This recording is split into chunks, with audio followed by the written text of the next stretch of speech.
Seven sisters বাংলাদেশের সরকার পরিবর্তনের পর থেকে সামাজিক যোগাযোগ মাধ্যমে বারবার আলোচনায় এই নাম।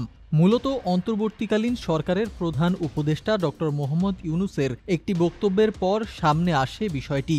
ভারতের সংবাদ মাধ্যম এনডিটিভিকে দেয়া এক অনলাইন সাক্ষাৎকারে তিনি জানান, বাংলাদেশকে কেউ অস্থিতিশীল করতে চাইলে ভারতের সেভেন সিস্টার্স পশ্চিমবঙ্গ সব জায়গাতেই ছড়িয়ে পড়বে অস্থিরতা।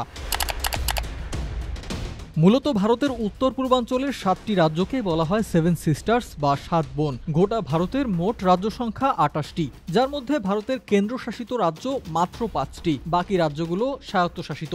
এর মধ্যে উত্তর ভারতে রয়েছে এমন 7টি রাজ্য যা একে অপরের সাথে পরম নির্ভরশীল হলেও নানা কারণে স্বতন্ত্র, যেখানে বাস করে নানা আদিবাসী সম্প্রদায়ের মানুষ। রাজ্যগুলো হলো অরুণাচল, আসাম, মণিপুর, মেঘালয়, মিজোরাম, নাগাল্যান্ড এবং ত্রিপুরা। পাহাড়ি অঞ্চলে ঘেরা অপরূপ এ রাজ্যগুলোকে তাই একত্রে ডাকা হয় সেভেন সিস্টার্স বা 7 বোন।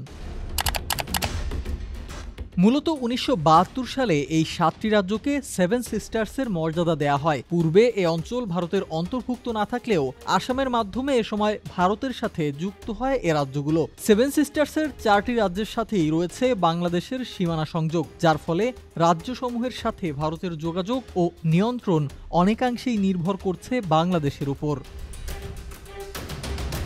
সেভেন সিস্টার্স অঞ্চলে বসবাসরত গারো, খাসিয়া, ত্রিপুরা, মিজোরাম সহ নানা আদিবাসীরা নিজেদের অধিকারের জন্য নতুন রাষ্ট্র গঠনের দাবি করে আসছে বহু আগে থেকেই। যদিও এ রাজ্যগুলো বিভিন্ন দিক দিয়ে একে অপরের ওপর নির্ভরশীল।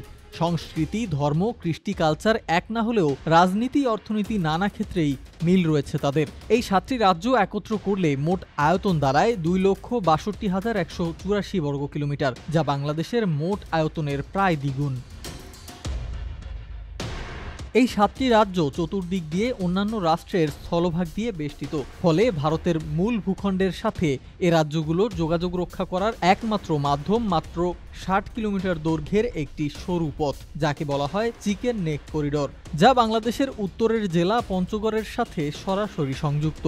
তাই বাংলাদেশের সরকার পরিবর্তনের সাথে বারবার উঠে আসছে এই রাজ্যসমূহের নাম।